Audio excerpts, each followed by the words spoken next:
Rio wakes up surrounded by clouds, standing before an angel. The angel begins by telling him that he has recently died, yet he won't be heading to the afterlife just yet. In short, Rio has become the latest victim of the infamous truck con. Now, it's up to Michael to send him off to a new world to begin a fresh life. According to Michael, Rio won't be given any special mission or grand objective in this new world. He's free to live as he pleases. When Rio expresses his desire for a peaceful and laid-back life, Michael has no objections. But before sending him off, Michael needs to give Rio a quick overview of the world he'll be reincarnated into. The world is called Phi, a magical land where about 20% of the population can use spells tied to their natural elemental affinity. In Rio's case, his strongest affinity is with a water element. Since Rio asked for a peaceful and laid-back life, Michael went ahead and prepared a cozy little house for him. As a starter kit, he included 2 tutorial books, a knife, and even placed a protective barrier around the house to keep monsters at bay. As part of his beginner's kit, Michael has provided Rio with an ice house stocked with enough food to last 2 months, ensuring he won't face hunger anytime soon. Additionally, Michael included a guidebook containing detailed information on every monster Rio might come across in the region. While this will be useful for dealing with the forest's creatures later, Rio's current focus is on testing out his newfound magical abilities. He steps outside and shouts the spell, "Water come forth," which instantly forms a sphere of water in his hand. Magic turns out to be much simpler than he imagined. Even more surprising, he can cast the same spell just by visualizing the water ball, so saying the incantation isn't actually required. Now that he's confirmed he can use magic, he heads straight to the bathhouse and begins filling the tub with water. However, he quickly notices a problem. He only knows how to produce water, and there's no way he's going to enjoy a bath that isn't hot. So, he goes outside and tries to build a fire to heat the water manually. The only issue is, he has no clue how to start a fire this way. After a while, he gives up and lies on his back in defeat. But as he stares up at the sun, an idea hits him. Rio grabs a basin, fills it with water, and begins focusing on it, trying to compress it while drawing out the heat. Slowly, ice starts to form. With a bit more effort and practice, he manages to shape the ice into a makeshift magnifying glass. Using it, he harnesses the sunlight to start a fire. With the fire finally going, he heats up his bath, which was filled with ice water. By the end of his first day, he's finally able to unwind and enjoy a proper soak. Now that he's mastered making ice, Rio realizes the opposite should also be possible. If he can remove heat to freeze water, he should be able to add heat to create warm water. This becomes his next goal, something he'll need to practice in the coming days. The following morning, as Rio eats breakfast, he starts to think. With only 2 months' supply of food from Michael, he knows he'll need to hunt soon to restock. But he doubts a mere knife will be enough to fend off the forest monsters, so he resolves to begin practicing his attack magic. His first attempt is launching a water ball at a tree, and it works exactly as he imagined. But a small splash of water won't do much in a real fight. He remembers a way to increase the water's force, so he gathers another ball, this time compressing the water into a focused point for more pressure. The idea is sound, but his control isn't strong enough yet. His water jet barely has more power than a toy water gun. Rio recalls something Michael mentioned before his reincarnation. Magic relies heavily on imagination. The clearer the image in his mind, the better the result, and he just needs to keep refining it through practice. After several days of non-stop training, Rio's water jets are starting to take shape and look decent. However, they're still far from powerful enough to take down a monster. Rio has also figured out how to produce hot water, allowing him to enjoy warm baths whenever he likes. However, he's still working on fine-tuning the temperature, as his control isn't quite perfect yet. The next morning, he decides to practice his ice magic once more. This time, he attempts to conjure ice directly from the air, though it's difficult and takes nearly 3 minutes to form. He finally succeeds in creating ice out of nothing. However, unlike water, he struggles to launch it with the same ease. Combat training hasn't been going too well so far. None of the spells Rio has come up with have had much impact. Still, he spends the next few hours pushing himself, practicing non-stop until he finally collapses from mana depletion. Figuring he's reached his limit for the day, he calls it quits. But the very next morning, as soon as his mana is fully restored, he jumps right back into training. This routine becomes Rio's daily life over the next few weeks. Thanks to all his hard work, he can now create ice instantly, making it a reliable offensive spell. With his new set of attack magic finally ready and his food supply starting to run out, Ryo ventures into the forest for the first time to begin hunting. He quickly notices a set of animal tracks and decides to follow them, which leads him to a nearby river. While exploring the area, he comes across some quartz by the riverside, something he can use to start fires by striking it against the edge of his sword. He also takes the opportunity to collect some detox herbs, just in case he needs them later. But suddenly, a deep growl rumbles from behind him.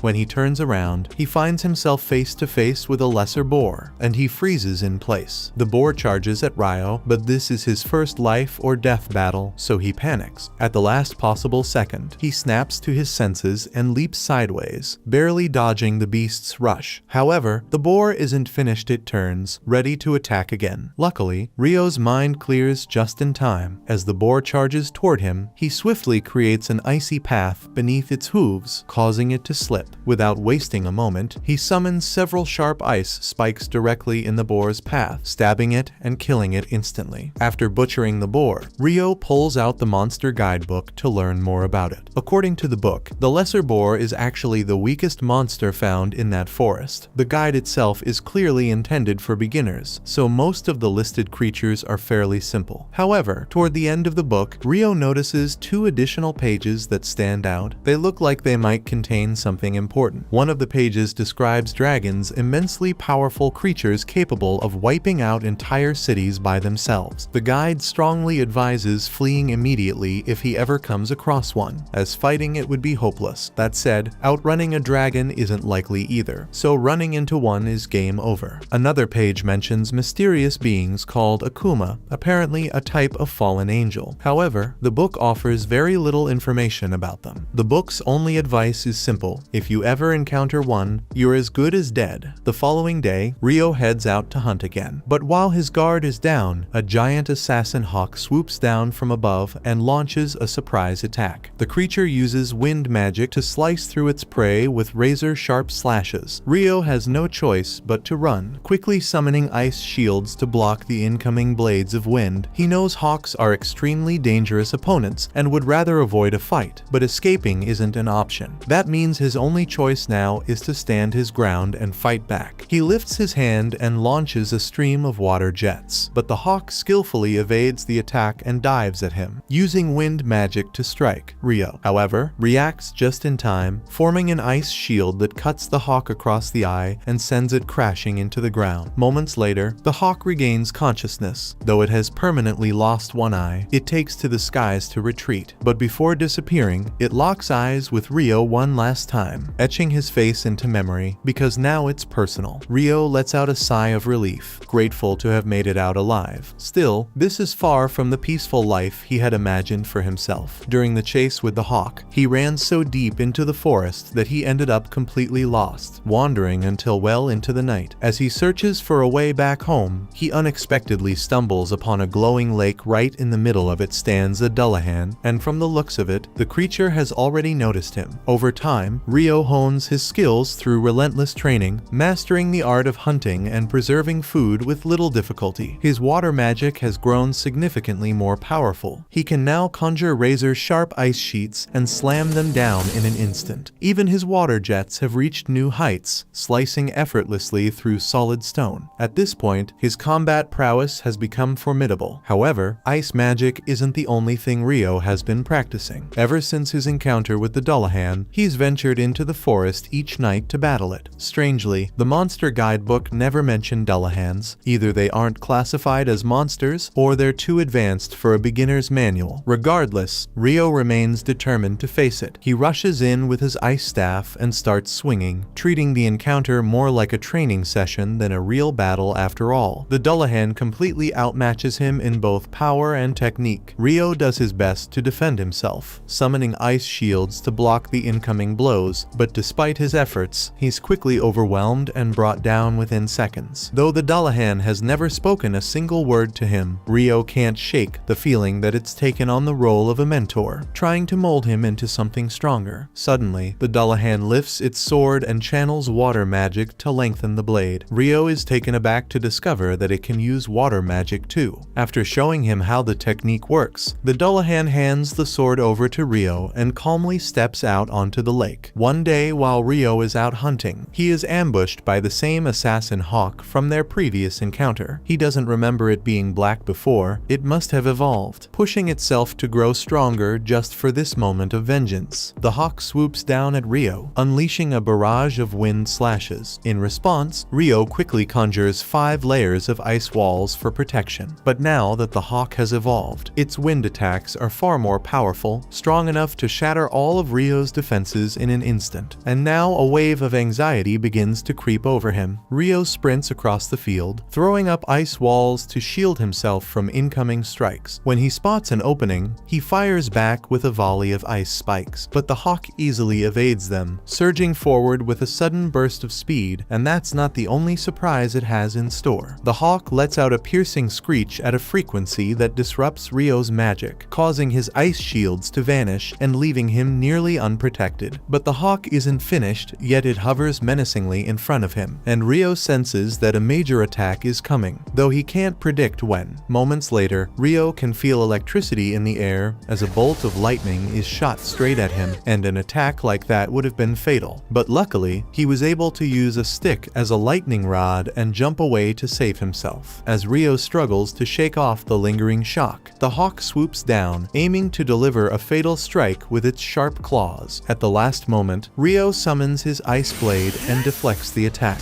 They exchange several more blows, but Rio remembers his intense training with Dullahan, so he spots an opening in the hawk's guard and drives his sword straight through its neck. As the hawk crashes to the ground, Rio slowly walks toward it, feeling a sense of understanding. He knows what it's like. The hawk lost an eye because of him, and ever since, it's been driven by the need to prove it was stronger, pushing itself to evolve. But Rio has also been working hard to grow stronger, and in the end, despite everything, the hawk was still defeated. Afterward, Rio starts making his way home, but to his complete surprise, a dragon suddenly appears before him. Remembering what the book said about dragons being unbeatable, he's convinced this is the end for him, but to his surprise, the dragon speaks to him through telepathy. It doesn't seem aggressive at all. In fact, it explains that it's just passing through, searching for a black hawk that passed through the area. The dragon simply wants to know if Rio has seen it nearby. Relieved that the dragon isn't hostile, Rio quickly realizes it must be referring to the hawk he just defeated. Nervously, he apologizes and explains that the hawk attacked him first, leaving him no choice but to fight back and end its life. The dragon is in shock that a human like Rio was able to defeat a hawk, though he doesn't appear particularly bothered by it. What really catches his attention is the sword Rio carries. He immediately recognizes it as the Fairy King's blade. For the Fairy King to entrust such a weapon to a mere boy, Rio must have done something to earn his favor. The dragon has grown fond of Rio, and Rio, still lacking much knowledge about this world, was hoping to ask him some questions. The two end up chatting for several hours, well into the evening, but their conversation is eventually interrupted as the dragon says he must return home. Rio expresses his gratitude for the dragon's answers, and the dragon thanks him in return, saying it's been a long time since he's had such an engaging conversation. They part ways with a warm farewell, but meanwhile, up in heaven, Michael is going over the documents related to Rio's reincarnation when he suddenly spots something he had previously overlooked. It turns out Rio was granted a hidden trait, something Michael hasn't seen since he sent a girl to that world 10,000 years ago. In Rio's case, the trait is eternal youth, and Michael finds it rather unusual.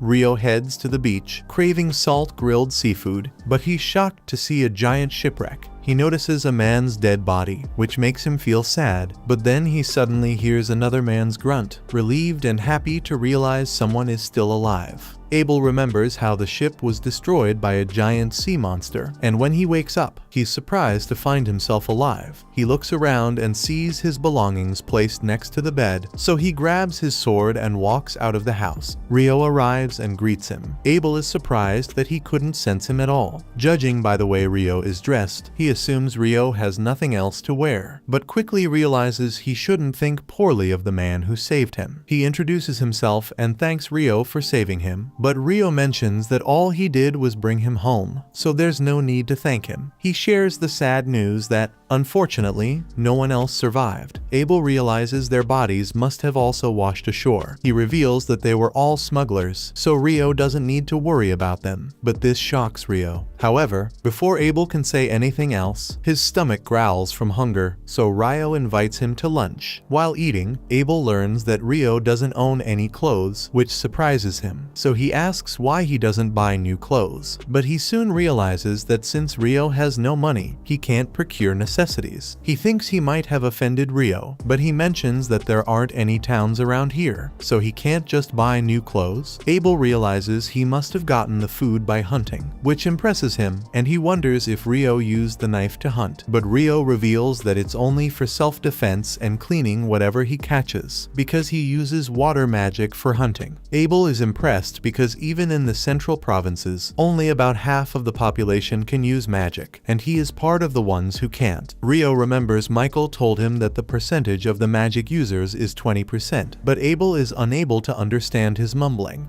So Rio says it's nothing. So Abel asks Rio to take him to the coast since he wishes to confirm something. On the way, Abel asks Rio if he needs a staff since he is a magician, but Rio tells him that he doesn't have one, which shocks Abel, and he thinks Rio is too poor to afford it. He tells Rio that if they run into any trouble, he should let him take the front line. But Rio refuses. Abel insists that it's the least he can do, otherwise his reputation will get tarnished for always being the one getting saved, so Rio reluctantly allows him. As they reach the shore, they are shocked to see that the bodies are gone. Rio thinks either the monsters ate them or the water carried them back into the ocean. Abel reflects that if Rio hadn't saved him, he would have met the same fate, so he's grateful to be alive. Rio remarks that he must be very lucky, and Abel agrees. Abel then mentions that it feels odd for the man who saved his life to be calling him Mr. Although Rio believes Abel is older than him. Since he's requested it, he agrees to call him by his name. This makes Abel happy, as that's how all his friends address him. Rio is surprised that Abel considers him a friend, but as he's thinking about it, Abel informs him that he couldn't find what he was looking for. Rio then asks what he plans to do next. Abel says he needs to find his friends somehow, and the first step is to reach the town of Loon. Although Rio hasn't been there himself, he believes it lies to the north,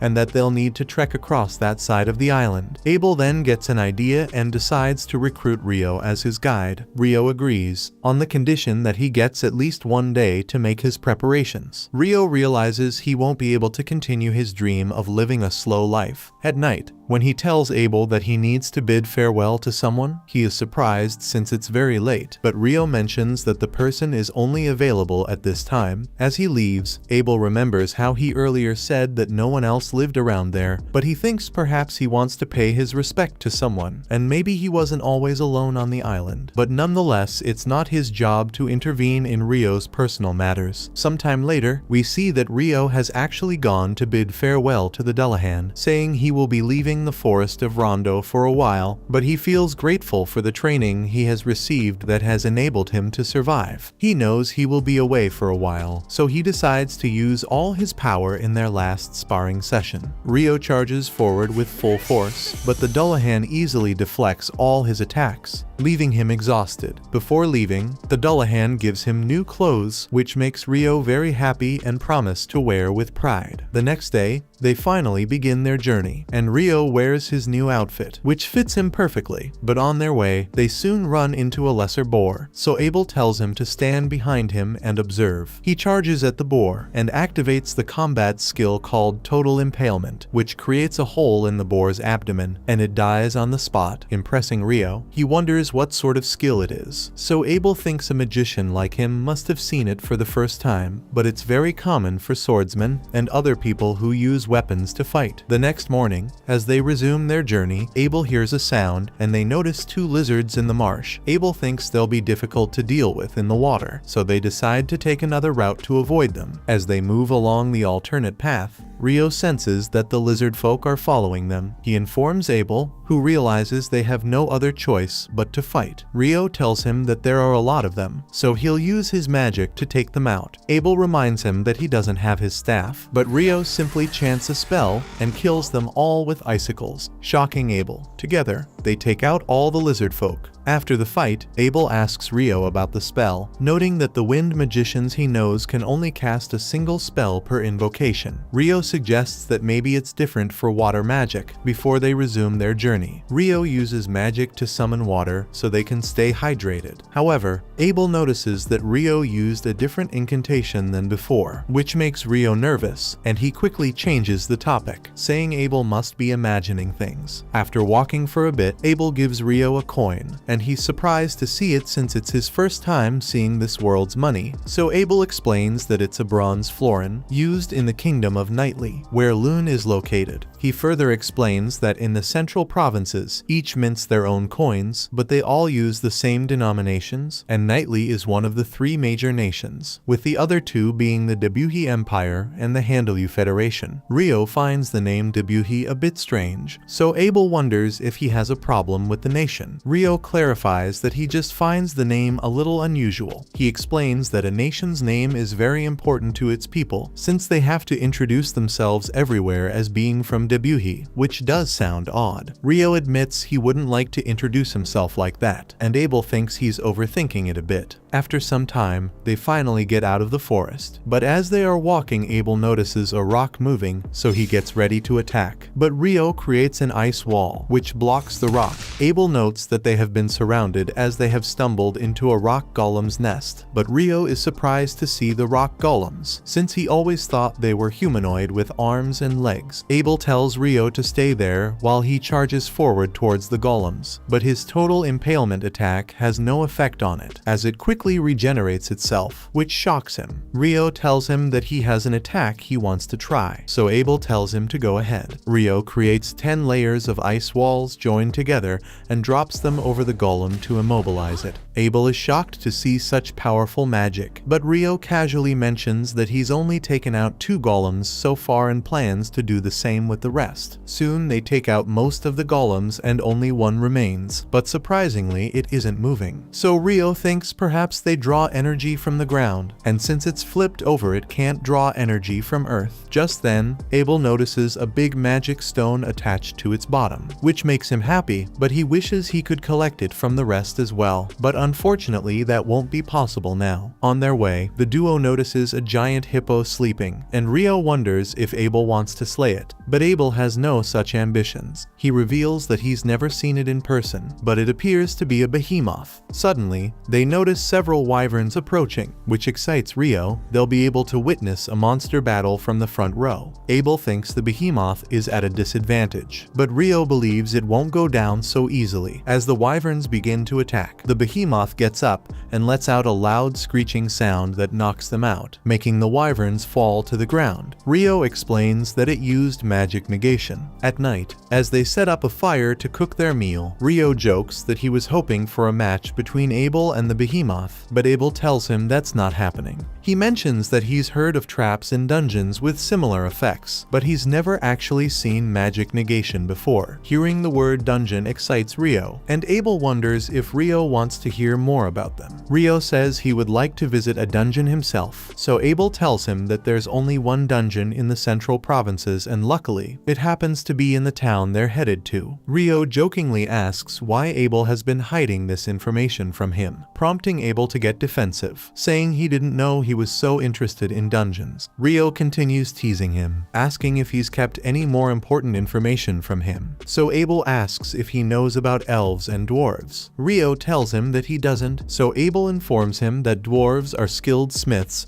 and they are good at fighting. Also, Lune has a few of them. He further explains that Loon only has one elf, while the rest are settled in the woods, which they never leave, so Rio thinks it's just the way he has pictured. But Abel doesn't believe him since he has never been outside that island. The next day, Rio continues to lead the way and reveals that across the mountain, they'll find a human settlement. Abel wonders how he got this information, so Rio recalls how the dragon told him everything. He tells Abel that it's better if he doesn't know, and he calls his source of knowledge beyond humankind. As they walk, they suddenly sense something approaching from behind. In that moment, a giant griffon appears, leaving Abel in shock, who is frozen in fear. But Rio quickly takes some meat from his sack and throws it into the air, and the griffon grabs it and flies away. They're both relieved to have survived. Abel notes that he was completely stunned, while Rio admits they might not have made it if they had tried to fight it. Abel thinks they aren't built to fight such monsters, and he notes there aren't many reports of anyone running into behemoths or griffons for centuries, so he thinks something is wrong with this place. Rio finds it a bit rude, and he thinks maybe humans aren't looking hard enough, so Abel thinks perhaps these frozen mountains have been keeping them out of human territory. As they're walking, Rio suddenly remembers that the wyverns that attacked the behemoth came from the direction they're now traveling. Soon, they spot some wyverns feeding on their prey, and Abel notes that they can't fight them. It usually takes around 20 experienced adventurers to take down just one, and even then, there are often casualties. Rio thinks that even if they try to avoid them, they'll likely encounter more along the way, and they won't be able to avoid fighting forever. Rio wonders if it would be easier to fight the wyverns while they're on the ground, and Abel agrees, thinking he can use his sword more effectively that way. So Rio steps forward to engage them. He summons several ice spikes to stab the wyverns, and Abel follows up with his total impalement technique. However, the wyvern's screams attract more of their kind. Rio uses an ice attack from above to bring them down, and Abel quickly finishes them off. After the battle, they collect the magic stones. Abel admits he can't believe how easy it was, while Rio wonders if Abel was hoping for a life and death battle just to get his heart racing. Just then, another flock of wyverns is on the way. They both prepare to fight, knowing they have no choice but to defeat them in order to keep moving. After successfully taking them all down, they reach the top of the mountain and are overjoyed to see a human settlement on the other side. After defeating so many wyverns, Rio feels confident, and he believes he wouldn't mind if they came across more of them. But Abel finds this ridiculous because he thinks it would be best if they never ran into those dangerous creatures again. Abel admits that it was surprising how they managed to collect so many magic stones from the wyverns, but he suddenly stops talking as he realizes that they have traveled quite far north. Though Abel is completely clueless about where exactly they've ended up, Rio nervously hopes that they haven't accidentally entered the Debuhi Empire, but Abel quickly reassures that this isn't the case, since the Empire is farther north. Rio is relieved, which makes Abel curious about why he seems to hate that place so much. Rio tells him that he has nothing personal against the Empire, but he simply dislikes the name, which Abel finds rather odd. Just then, Rio notices a road cutting through the landscape, and Abel observes that it's running east to west, so he looks around carefully and recognizes the area. Rio finds him lost in thought and asks if everything is alright, so Abel explains that if they follow the road west, they will soon reach the town of Kailati. This news excites Rio because he really looks forward to sleeping in a proper bed, but Abel thought Rio wanted to fight even more wyverns. Rio quickly explains that those are two completely different things. Abel mentions that the food in the town of Kailati is delicious and insists Rio should definitely try it. This makes Rio even more excited to visit this new town. A while later, they arrive in Kailati and head to a nearby tavern. While they're sitting there, Abel suggests that Rio should register with the Adventurers Guild, but Rio has no idea what that means. Abel explains that guild registration will serve as his identification, allowing him to enter different towns and countries without paying any entry fees. Abel says that when they arrived in the city, he acted as Rio's guarantor and paid a silver coin as the entry fee, but Rio jokingly asks if it was part of a sneaky plan to make him a servant. Abel keeps trying to convince Rio to join the guild, explaining that they can sell magic stones and monster materials there for a good price. Otherwise, Rio would have to become an alchemist to use those things, which would be a huge hassle. Rio is surprised that they have alchemy in this world, but he's shocked even further when the waiter brings his plate of curry rice to their table. He thinks to himself that, in most Isekai stories, the protagonist alchemist has to travel a lot in order to find curry, but somehow it already exists in this world. Abel asks Rio what he's mumbling about, so Rio says it's nothing and takes the first bite, but it's so tasty that he can't stop himself from devouring it in seconds. Rio orders another plate and asks Abel if they have curry like this in Lune. Abel confirms that they do. He is glad that Rio enjoyed it, and he admits that it was quite tasty. Even the next day, as they leave the town, Rio continues to praise the curry they had the last night, and he asks Abel to spill the beans about the best desserts in town. Abel is caught off guard and doesn't know how to answer, so he just says he'll think about it. They continue their journey, and after spending a few days walking, they finally see the town of Lune from a distance. As they reach the city gates, the guard recognizes Abel and says everyone was worried since he'd been missing for months. Abel explains that he managed to safely return thanks to Rio. The guard excitedly shakes Rio's hand, grateful that he saved his friend. Abel then pays the entry fee, once again acting as his guarantor. The guard then asks if they will be heading straight to the guild and mentions that Abel's friends are currently out of town, but once they return, they will be shocked to see him. Once inside the city, Abel suggests they head straight to the guild to register Rio as an adventurer. Since Abel can help him rank up, Rio is curious and asks what that means. Abel explains that new adventurers usually start at rank F, but with the endorsement of a B rank or higher, they can start at rank E or even D. Rio quickly realizes that this means Abel must be above B rank, which makes him feel proud. While Abel gets shy and quickly changes the subject, Abel goes on to explain that higher ranks allow access to better quests, which also means better rewards. He recommends ranking up, though he adds that Rio probably won't need to worry about money anyway, since they will earn a lot by selling the Wyvern magic stones. Rio wonders if the magic stones are really that valuable, and Abel explains that they're actually quite rare. Selling them all at once could even crash the market, but he trusts the guild will know how to handle it. They finally arrive at the guild, where the receptionist, Nina, is shocked to see Abel that is still alive. Soon, all the adventurers gather around him, and Rio realizes that Abel is actually pretty popular. Rio thinks he should give them some space and steps outside the guild to enjoy the fresh air. Just then, an elf girl walks past him and notices Rio wearing the Fairy King's outfit. She mentions he must have impressed the Fairy King quite a lot. Rio is unable to answer properly, so she says she's in a hurry and perhaps they will meet again sometime and walks off. A short while later, Abel takes Rio back inside the guild, where he tells everyone that he survived only because of Rio, who will soon be registering as an adventurer. Abel hopes they will all look after him. Rio is happy to be the center of attention as the others praise him for saving Abel. Moving on, we see Rio's registration process, and Abel says he wishes to recommend him for D rank, but Nina is shocked, since this is the first time anyone from his party is recommending an adventurer. Abel says Rio is very talented, but Nina tells him that she has no problem with it, though according to the rules, they must present some kind of physical proof of strength. Abel says that he was hoping to speak to the guild master about it, so Nina goes to inform the guild master about their request while they wait in the meeting room. When Nina shares the good news, the guild master rushes over, eager to see Abel with his own eyes. He had been very worried about him. He then notices Rio and introduces himself as Huma Glass, the guild master of Lune. He thanks Rio, making him feel a bit awkward, and Rio simply says he was just in the right place at the right time. Abel tells Hugh that he wants to endorse Rio for a rank up, so Hugh asks about the required proof. Abel confidently assures him that Rio is actually stronger than he is. Abel shows him the magic stones, and Hugh realizes that their green color means they belong to wind elementals. Based on their size and vivid glow, he suspects they might be from wyverns, which Abel confirms. Hugh is shocked, finding it hard to believe they managed to collect so many, since fighting that many wyverns would normally require an entire army. He worries that if such monsters were to attack the city, it could be completely destroyed, but Abel reassures him there's no need for concern, as they encountered the creatures far to the south of the Malefic Mountains. Rio is surprised to hear the name, so Abel tells him that earlier, after they found the road to Kailati, he realized where they were. Hugh reveals that it is said no one has made it through those mountains alive, and even experienced adventurers don't go there unless they have a very compelling reason. Hugh can't believe they defeated all those wyverns by themselves, but now that he has seen the physical proof of Rio's abilities, he has no objections to the rank-up request. Suddenly, Abel's party, the Crimson Sword, arrives at the guild. Abel goes to catch up with his old friends, while Rio heads off to finish the rest of the registration process. As Rio enters the guild master's offices, he starts to wonder if he truly deserves the D rank. Hugh explains that while Abel is very gifted, even he can't take down a wyvern alone, so if Rio helped defeat several, he must be exceptionally talented. As Hugh pats Rio on the back to congratulate him, he's surprised by how strong Rio's body feels for a mage. Just then, Nina arrives with the paperwork and properly introduces herself before starting Rio's registration. She begins the short interview by asking his name and confirming that he's a mage. Then she asks about his magic element and he tells her it's water. When she asks where he lives, Rio explains that he just arrived in the city. Nina lets him know that for the first 300 days after joining the guild, he's allowed to stay in the guild's lodgings. Nina asks if he's ever been in a dungeon before, and he admits he hasn't, so she tells him about a monthly introductory dungeoneering course, which offers a full guide for new adventurers and tips on what to watch out for. When Nina asks if he's interested, Rio excitedly says yes. She lets him know the next course starts in 2 days and says she'll sign him up. Nina tells him to be at the meeting room on the 3rd floor at 9 o'clock that day. When Rio looks surprised, Nina adds that there's a clock in town to help him keep track of the time. With that, Nina wraps up the paperwork, but Rio gets confused when she says it's time to start the actual registration. She asks Rio to place his hand on a crystal, and the device instantly creates his guild card, which she then hands to him. Nina congratulates him on officially becoming a registered adventurer. As they leave, Hugh feels relaxed because he was really worried about Abel, since things looked quite grim in his absence. He thinks he would never want to experience that again, which makes him thank Rio even more because he saved them all. He remembers he hasn't informed someone about Abel's return, so he immediately grabs his communication device to make a call. Meanwhile, Abel takes Rio on a walk, and when Rio asks where they're going, Abel tells him they're off to get his rewards for helping him get back to the town. Abel mentions he wants to buy Rio some new clothes and a staff. Rio thanks him, but admits he doesn't understand why Abel keeps mentioning a staff. Abel explains it's because he is a magician, but Rio tells him he can cast magic without one, and he can also use his sword in close combat. Abel is shocked to hear that and asks about the sword, so Rio shows it to him. However, Abel thinks it looks more like a knife than a proper sword. He worries that he might have hurt Rio's feelings, but Rio doesn't mind at all. Instead, he asks for Abel's help since there are still many things he doesn't know about this world. Rio soon learns that a day here is 24 hours, a week has 7 days, and a month has 30 days, basically the same as on Earth. He's surprised to learn that clothing is also measured in centimeters. It feels like too much of a coincidence, and Rio starts to wonder if there might be some kind of connection. Maybe someone else was teleported to this world before him. That would explain why so many things are the same as his home planet. Abel then invites him to his party where Rio is the guest of honor, and he introduces Rio to everyone as his savior. The next morning, Nina walks with him and asks if he had fun last night. Rio says he did, but admits he's just a little exhausted. They soon arrive at the guild dorms, and as they enter the room, they see a guy doing push-ups. When he notices Nina, he gets flustered. She tells them that Rio will be their new roommate, and the two introduce themselves as Nils and Ito. After reminding Rio about his class, Nina leaves. Nils comments on how beautiful she is, while Ito says they should stop being so formal with each other. Just then, Nina returns with another newcomer who will also be joining them as a roommate. Ito thinks the new guy looks pretty young, and Ammon confirms he's just 16. Sadly, after losing his parents, becoming an adventurer was his only option to make a living. Nina tells Rio that Ammon will also be taking the basic dungeon course with him, so they should go together, which they both agree to. Meanwhile, Abel's friend Lynn can't believe that a mage could create a thick ice shield. She thinks they're usually too thin and can be shattered by something as simple as an air slash. She also insists that using it midair to attack an enemy is completely impossible, but Abel tells her that Rio did exactly that. Lynn explains that magic can typically likely only be conjured close to the caster, so none of it makes sense to her. Still, the priestess says that if Abel is saying all this, then it must be true. However, Lynn fears that if Rio were to ever turn against them, it would be a big issue. Or if he joins the kingdom as an enemy. Abel assures them that it won't ever happen. When they ask how he can be so sure, he explains it's because Rio hates the kingdom's name. The next day, Rio is taking dungeon class. The instructor announces that they've finished their introductory lessons on dungeon exploration. That afternoon, they will venture into the first floor of a real dungeon. Ammon appears quite nervous about this prospect, so Rio advises him not to put too much pressure on himself. Otherwise, he will exhaust his energy before they even begin their dungeon exploration. When the instructor asks if anyone has questions, Rio raises his hand and asks if there's a way to instantly travel to a dungeon layer you've already cleared. The question impresses the instructor, though he explains that only certain dungeons in the southern provinces have that feature. He adds that such dungeons don't exist in Lune, as far as he knows, since he's only heard about them through rumors. Ammon is impressed by Ryo's knowledge and thinks it's no wonder he reached D rank. But Ryo quickly changes the subject, saying he just heard it from someone else. In the afternoon, as the newbie adventurers prepare, they learn that the city is essentially built around the dungeon. They're told that every few years, the number of monsters inside increases drastically in an event known as the Great Tidal Bore. The instructor adds that during this time, some monsters can reach the surface, which is why they has double-layered walls for protection. Ryo realizes that the outer wall is meant to protect the city from outside threats, while the inner wall defends against monsters from the dungeon. Ammon, already feeling nervous, thinks it sounds like a disaster waiting to happen. But the instructor reassures them that it only happens once every few years and insists there's nothing to worry about for now. As they enter the dungeon, Ryo notices that Ammon still looks tense, so he tries to reassure him by saying they're all in this together, so there's nothing to worry about. The instructor tells them that there are no dangerous monsters on the first floor, so they're free to explore the starting area. As they walk a bit further, they spot something and stop. Ryo tells Ammon that he'll hold it in place with his ice magic, and Ammon should take the chance to attack. They soon come across a soldier ant, and Ryo remembers from the beginner's guide that the easiest way to kill it is by striking the base of its neck. He then fires 8 ice lances to pin the ant down and urges Ammon to go and finish it. Ammon rushes forward and, standing near the ant's neck, delivers a powerful strike that cuts it off, which makes him feel very confident in his abilities. He thanks Ryo. In response, Ryo tells him to collect the magic stone as a trophy from their first expedition. Ammon asks if that's allowed, and Ryo explains that as adventurers, it's only natural to collect magic stones. They earn their living from the dungeon. After all, when they finally dig out the stone, both of them feel proud and happy with their success. That night, they return to the guild to celebrate their first dungeon visit and their first kill. Nils says he wishes they could have some alcohol, but Ito explains that the guild doesn't serve it and they're not allowed to bring any from outside either. He thinks it's probably meant to discourage adventurers from drinking. Nils argues that the rules are too strict since they're just celebrating their achievement. Ito changes the subject, saying he's impressed they managed to defeat a soldier ant on their very first dungeon excursion. Ammon thinks they only succeeded because Ryo pinned the ant down, giving him the chance to strike, but Ryo praises Ammon's skill with the sword and tells him not to downplay his abilities. Nils is happy they managed to get the magic stone, while Ito asks what their plans are for tomorrow. Ammon says he wants to visit the dungeon again, but doesn't feel confident going alone, so he's unsure about it. Ryo offers to go with him and suggests they try reaching the 3rd floor, which Ammon eagerly agrees to. Ryo finds it odd that an ant showed up on the 1st floor, and Nils mentions that normally only bats are found there. Ito tells them that there have been reports of ants appearing on the 1st and 2nd floors over the past few months, which makes Ryo wonder why they were there. Suddenly, Abel approaches from behind and joins the conversation, explaining that the ants can dig tunnels all the way up to the 1st floor. Ryo thinks veteran adventurers shouldn't sneak up on rookies, especially since his friends look clearly startled, but Abel says he was just sharing some expert knowledge to help them feel more relaxed. Abel tells Ryo's roommates that while Ryo is strong, he has some personality issues, so they should look after him. Ryo feels he shouldn't be bothering them like this. When they realize Abel is from the Crimson Sword, Nils quickly jumps up, proudly saying he's an F-rank swordsman and that Abel is his hero. He asks if they can shake hands, and Abel happily agrees, filling Nils with joy. Abel then advises them not to push themselves too hard, reminding them that survival is every adventurer's top priority. Nils promises to remember that, but Ryo can't help but wonder why Abel showed up so late at the guild hall. Abel explains that their last quest was tougher than expected and took longer to complete. He says they just got back, but then his party members show up and are surprised to see him there, since they were supposed to report to the guild master. Abel makes an excuse, saying he's just doing his duty by guiding the newbies, but his friend Warren picks him up and throws him over his shoulder. Abel calls out to Ryo for help, but Ryo says reporting the mission is important, and as the party leader, Abel should do his part. Abel doesn't like that response and jokingly calls Ryo a traitor. Before leaving, Lynn walks up to Ryo and silently stares at him for a few seconds without saying a word. A few minutes later, Ryo's friends talk about how impressed they are by the Crimson Sword party. As they praise Abel, Ryo doesn't understand why they're so interested in him. Meanwhile, as Abel is being taken to the guild master, Rihia tells Lynn not to stare at people, thinking about how she was watching Ryo. But Lynn replies that anyone would be curious after hearing Abel praise him. Abel then tells them not to worry, they'll soon see Ryo's power for themselves. The others just think he's trying to act cool. The next morning, Ammon is excited to head back to the dungeon, but Ryo reminds him to take it slow. There's no need to rush. Once inside, they quickly encounter monsters. Ryo fires ice lances at them, while Ammon, feeling more confident, reacts quickly when a wolf lunges at him, slicing through its body with ease. Another wolf tries to sneak up on Ammon, but Ryo hits it with more ice lances, giving Ammon the chance to finish it off. With each fight, Ammon grows more confident in his abilities. After they finish off all the wolves, Ryo tells Ammon that his swordsmanship reminds him of Abel. Then he recalls that Ammon once mentioned his teacher was a former adventurer from his village. Ammon explains that his teacher's name is Kiro, and he trained at a well-known school in the capital. Ryo says he believes Ammon has the potential to become a great swordsman like Abel. Ammon, in turn, is impressed that Ryo, despite being a mage, seems so knowledgeable about swordsmanship. Ryo explains that he used to train with a mentor, but since his style is original, he doesn't know if he's skilled in it. Ryo asks Ammon if he's ready to continue exploring. Ammon says yes, but Ryo thinks he should rest a bit longer since his fighting style still seems quite exhausting. He suggests that Ammon start running regularly to build up his stamina and recalls how Abel used to train first thing in the morning. Ryo adds that even the most talented fighters have to practice hard, which motivates Ammon to push himself even more. The next day, Ryo heads to the library, hoping to learn more about alchemy. The receptionist hands him a few introductory books. One is a beginner's guide, and the other is a recipe book filled with useful information. After finishing the reading, Ryo thinks he'll need his own copies if he wants to take alchemy seriously, though he wonders how much they might cost. Suddenly, the entire town goes dark as an eclipse covers the sky, but something feels off, like the whole world has shifted. Ryo senses someone behind him and quickly summons multiple layers of ice walls, just in time to block a fire attack from an unknown enemy. As the dust settles, Ryo sees a demon girl. The demon seems surprised that a human got caught up in this, though she casually adds that it doesn't matter, she's going to kill him soon anyway. From the power behind her attack, Ryo realizes she's an Akuma. He knows he should run, but he isn't sure if escaping is even possible in a situation like this. The Akuma girl forms a massive ball of fire, and Ryo quickly summons multiple ice walls again. However, he notices they aren't holding up as well as before. She blasts a hole through the wall and fires a wind bullet at him,